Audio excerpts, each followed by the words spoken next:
Mke wangu. Pole sana.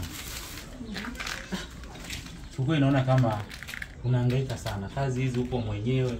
Sasa nimekaa nikafikiria nimeona nikutafutie tu mfanyakazi. Yaani kwa hiyo ulivyotoka huko ndicho hicho na cha maajabu cha kuja kunifuata mimi. Si ndio?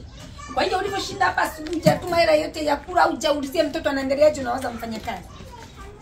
Hayo najua ni majukumu yangu kama mwanaume kwamba nihakikisha namhudumia mtoto na wewe familia yangu. Ila nikaona mimi kama mwanaume ambaye naijali familia yangu naipenda, nikutafutie mtu wa kusaidia hizi kazi. Mke wangu unachoka. Nitakuzeesha bado binti mdogo hivyo kweli. Nikushwe baba fera na hakuna.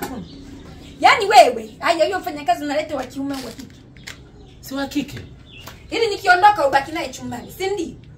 Mbona unaanza kuwa na fikira potofu? Mimi nakuletea mtu wa kusaidia kazi.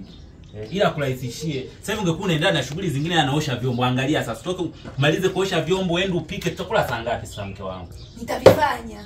Ila sitaki. Kama unataka mfanyakazi uniletee mfanyakazi wa kiume. Watoto wa kiume si wanapika kwenye mahoteli makubwa siku hizi.